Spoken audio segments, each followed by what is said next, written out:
So இந்த ஒரு வருஷத்துல இந்த மாதம் ஏன் பர்டிகுலரா நான் சொல்றேன்னா, இந்த கேது சுக்கிரனோட இணைவு என்ன பண்ணும்னா ரிலேஷன்ஷிப்ல வந்து பாத்தீங்கன்னா ஒரு வெறுப்பு ஏற்படும். பண்ணாத தப்புக்கு அசிங்கம், பண்ணாத தப்புக்கு பேர் கெட்டு போறது. நீங்க நல்லாதான் இருப்பீங்க, ஆனா திடீர்னு பாத்தீங்கன்னா உங்க ஒய்ஃப் உங்க மேல ரொம்ப சந்தேகப்படுவாங்க. ஏய் யாரா நம்பர் அது, உன் போன்ல ஏதோ ஒரு நம்பர்ல இருந்து வருது, கால் வருது, என்னமோ மெசேஜ் வருது, என்ன ஏதுன்னு. அது ஆக்சுவலா நீங்க பண்ணிருக்கணும்னு கூட அவசியம் இல்ல, அது ஏதோ எதர்ச்சியா ஏதோ இருக்கும். பட் அவங்க பார்வையில தான் அது தப்பா போகும். இந்த சுக்கிரனோட இணைவை வந்து தேவையில்லாததெல்லாம் கொண்டு வந்து நம்மளை கொடுக்கும், மைண்டை ஒரு மாதிரி அப்செட் பண்ணும், மைண்டை ஒரு மாதிரி டைவர்ட் பண்ணும். இது எல்லாம் இந்த மாதம் உங்களுக்கு நடக்கிறதுக்கான வாய்ப்பு இருக்கு. முன்கூட்டியே நான் ஏன் சொல்றேன்னா கொஞ்சம் ஜாக்கிரதை. ஜூலை 2nd வீக்ல இருந்து கொஞ்சம் ஜாக்கிரதை. ஒய்ஃப் கிட்ட ஷேர் பண்ணுங்க, எதுனாலுமே உங்க பார்ட்னர் கிட்ட ஷேர் பண்ணுங்க.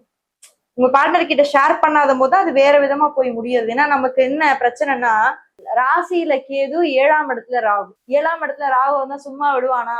நம்ம சும்மா இருந்தா கூட 3வது ஒருத்தன் வராம பாருங்க, நம்மள வலை வச்சுட்டு போயிடுவான். நான் யோசிப்பீங்க, நம்ம நல்லா தானே இருந்தோம், எதுக்கு இதெல்லாம் நம்ம அனுபவிக்கிறோம்? சும்மா இருந்தாலே நமக்கு இதான் போல, அப்ப உண்மையிலே ஏதாவது பண்ணும் அப்படின்ற மாதிரி எல்லாம் தாட்ஸ் எல்லாம் போகும்.